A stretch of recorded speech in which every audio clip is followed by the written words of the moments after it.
ಎಲ್ಲರಿಗೂ ನಮಸ್ಕಾರ ವೀಕ್ಷಕರೇ. ಗುರುರಾಯರ ಆಶೀರ್ವಾದದಿಂದ ಈ 5 ರಾಶಿಯವರ ಅದೃಷ್ಟ ಸೂರ್ಯನಂತೆ ಹೊಳೆಯಲಿದೆ. ಮುಟ್ಟಿದ್ದೆಲ್ಲವೂ ಬಂಗಾರವಾಗಲಿದೆ.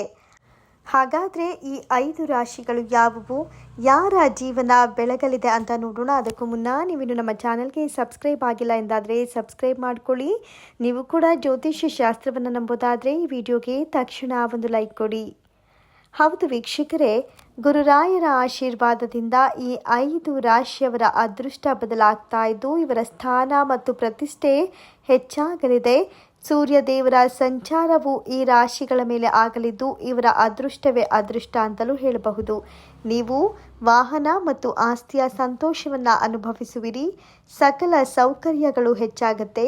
ಉದ್ಯೋಗವನ್ನು ಹುಡುಕ್ತಾ ಇದ್ದರೆ ಶೀಘ್ರದಲ್ಲೇ ನಿಮಗೆ ಉದ್ಯೋಗ ಪ್ರಾಪ್ತಿಯಾಗತ್ತೆ. ಇನ್ನು ನಿಮ್ಮ ತಾಯಿಯಿಂದ ನೀವು ಹಣವನ್ನು ಕೂಡ ಪಡೆಯಬಹುದು. ಈ ಚಕ್ರದಿಂದ ಅಂದರೆ ನಿಮ್ಮ ರಾಶಿ ಚಕ್ರದಿಂದ ಆದಾಯ ದುಪ್ಪಟ್ಟಾಗತ್ತೆ. ಲಾಭದ ಸ್ಥಾನದಲ್ಲಿ ಚಂದ್ರ ಸಾಗಲಿದ್ದಾನೆ. ಆದ್ದರಿಂದ ಈ ಸಮಯದಲ್ಲಿ ನಿಮ್ಮ ಆದಾಯದಲ್ಲಿ ಅಗಾಧ ಹೆಚ್ಚಳ ಕಂಡುಬರುತ್ತೆ.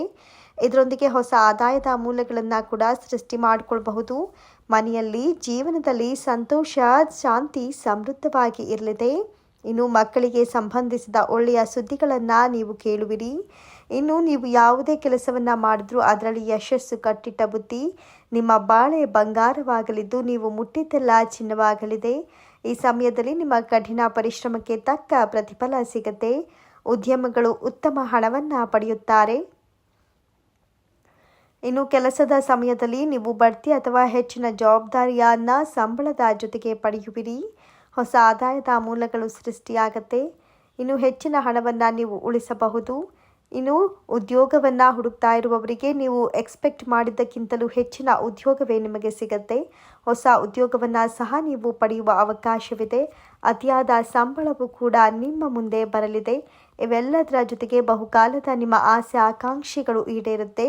ಜೊತೆಗೆ ನಿಮ್ಮ ಸಂಬಂಧಗಳು ಅಂದರೆ ನಿಮ್ಮ ತಂದೆ ತಾಯಿ ಅಥವಾ ಅಣ್ಣ ತಮ್ಮಂದಿರ ಸಂಬಂಧಗಳು ಮತ್ತಷ್ಟು ಉತ್ತಮವಾಗುತ್ತೆ. ತಾಯಿಯ ಆರೋಗ್ಯವು ಸುಧಾರಿಸುತ್ತೆ. ಕಠಿಣ ಪರಿಶ್ರಮಕ್ಕೆ ತಕ್ಕ ಫಲವನ್ನೇ ಪಡೆಯುವಿರಿ. ಬಹುಕಾಲದ ನಿಮ್ಮ ಮನೆ ಕಟ್ಟಬೇಕೆಂಬ ಆಸೆ ಕೂಡ ಈ ಬಾರಿ ನೆರವೇರುತ್ತೆ. ಇನ್ನು ಗ್ರಹಗಳ ರಾಜ ಸೂರ್ಯ ಶುಕ್ರನ ಮನೆಗೆ ಪ್ರವೇಶಿಸುವುದರಿಂದ ಈ 5 ರಾಶಿಯವರ ಬಾಳು ಬಂಗಾರವಾಗಲಿದೆ. ಹಾಗಾದರೆ ಈ ಅದೃಷ್ಟವಂತ 5 ರಾಶಿಗಳು ಯಾವುವು ಅಂತ ನೋಡೋದಾದರೆ ವೃಶ್ಚಿಕ ರಾಶಿ, ಕುಂಭ ರಾಶಿ, ಕಟಕ ರಾಶಿ, ಮೀನ ರಾಶಿ, ಕನ್ಯಾ ರಾಶಿ. ಇವುಗಳಲ್ಲಿ ನಿಮ್ಮ ರಾಶಿ ಇದ್ದರೂ ಇಲ್ಲದಿದ್ದರೂ ಓಂ ಗುರುಭ್ಯೋ ನಮಃ ಅಂತ ಕಮೆಂಟ್ ಮಾಡಿ. ಧನ್ಯವಾದಗಳು.